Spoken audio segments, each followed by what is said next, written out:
le prix d'un tel style de vie, c'est la paranoïa. Saphir vit dans une fuite en avant en permanence. Elle change constamment de pays.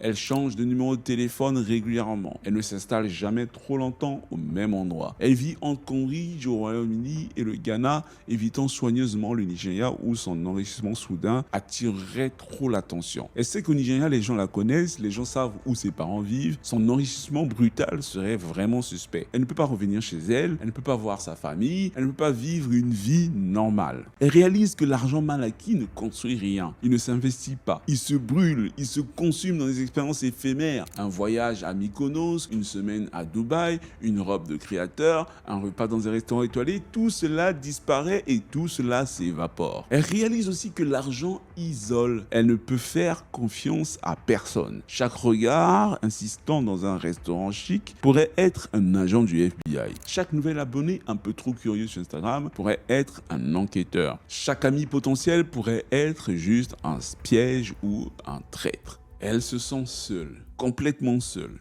Moi, personnellement, je suis convaincu que même au milieu du luxe le plus total, sur un yacht à Mykonos, un verre de champagne à la main, elle n'était jamais en paix. Jamais de jamais. Parce que la conscience est un spectre que l'on ne peut pas fuir. Peu importe où vous allez, peu importe combien d'argent vous avez, peu importe combien de photos vous postez sur Instagram, la conscience te rappelle tes méfaits et tes forfaits. J'imagine que le soir, seule dans sa villa de luxe, elle devait sursauter au moindre bruit, elle devait croire entendre des sirènes qui se rapprochaient. J'imagine sa vie, elle devait vérifier son téléphone toutes les 2 minutes, elle devait regarder par-dessus son épaule. Quelle vie horrible. Parce que dans les faits, elle-même, elle le dit, elle le sait que ce n'est qu'une question de temps. Elle sait que quelque part, des enquêteurs travaillent pour la retrouver. Elle sait que les enquêteurs remontent les pistes, qu'ils analysent des transactions, qu'ils identifient les complices. Pendant que sa légende de Tech Queen grandit sur les réseaux sociaux, pendant que les gens admirent ses photos de luxe, la traque contre Saphir, elle s'organise dans l'ombre et méthodiquement. Saphir n'est pas bête, elle le sait. Elle sait qu'elle est recherchée. Elle le sent. C'est pour cela qu'elle vit en mouvement permanent, c'est pour cela qu'elle ne peut jamais s'arrêter. C'est pour cela qu'elle change constamment de pays, de téléphone, de matériel informatique. Elle vit sur le fil du rasoir entre l'adrénaline de la transgression et la peur de l'arrestation. Et figurez-vous que ça ne va pas tarder. Malgré son mode de vie itinérant, malgré son expertise en effacement de traces, les autorités américaines commencent à resserrer leur étau.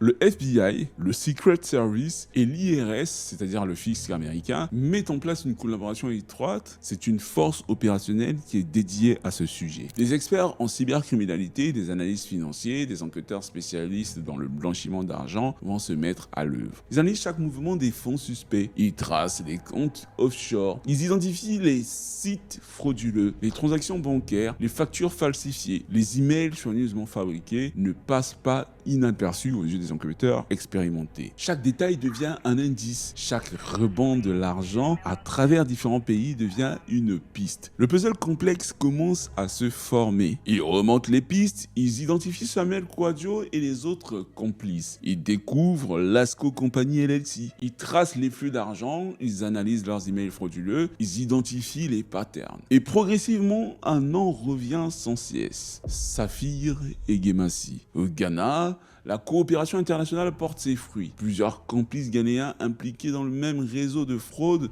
sont arrêtés. Certains sont des vétérans du Sakawa, le cybercrime local très organisé. Mais figurez-vous que même ces criminels expérimentés, anciens du domaine, étaient tombés sous l'influence de Saphir. Quand les enquêteurs les interrogent, ils découvrent quelque chose de surprenant. Ils découvrent que Saphir n'est pas une simple participante. Elle n'est pas une complice, elle est le cerveau, la stratège, celle qui dirige le réseau, celle qui supervise les opérations, celle qui initie les criminels même plus expérimentés qu'elle aux subtilités du piratage et du blanchiment. Son rôle remet en question les stéréotypes du genre du cybercrime. Dans ce monde dominé par les hommes où les leaders sont presque toujours masculins, une jeune femme africaine s'est imposée comme la reine incontestée. Elle n'a pas suivi les ordres, elle a donné des ordres. Cette reconnaissance par les autorités internationales internationale confirme son statut exceptionnel. Elle n'est pas une simple fraudeuse, elle est l'architecte d'un empire criminel sophistiqué et transcontinental. En 2004, après des mois d'investigation minutieuse, un grand jury fédéral du Kentucky émet une mise en accusation secrète contre Saphir et ses complices. L'accusation est grave, les crimes sont nombreux, la préparation d'une arrestation internationale est officialisée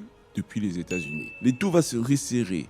Mais la traque ne se limite pas aux États-Unis. C'est une chasse à l'homme d'envergure mondiale. Et à ce moment-là, Saphir le sait. Elle sent que le temps s'écoule, elle sait que les jours sont comptés. Et c'est pourquoi, à partir de ce moment, elle va commencer à réagir dans la panique et faire des erreurs qui vont être décisives pour son arrestation. Le 6 avril 2005 est une date qui marque la fin d'une cavale et le début d'une nouvelle phase. Dans le Bronx à New York, la longue cavale de Saphir prend fin. Des véhicules banalisés du FBI vont bloquer les sorties et des agents en gilet siglés surgissent de partout. C'est une opération coordonnée, précise et professionnelle. Plusieurs suspects sont interpellés ce matin-là et parmi eux, Saphir et Gemassi. En quelques minutes, c'est terminé. Les menottes claque sur les poignets de la jeune femme. La femme, jusque-là invisible, maîtresse d'un réseau international de cyberfraude, devient enfin tangible aux yeux de la justice américaine. Cette arrestation est l'aboutissement d'une chasse à l'homme d'envergure mondiale.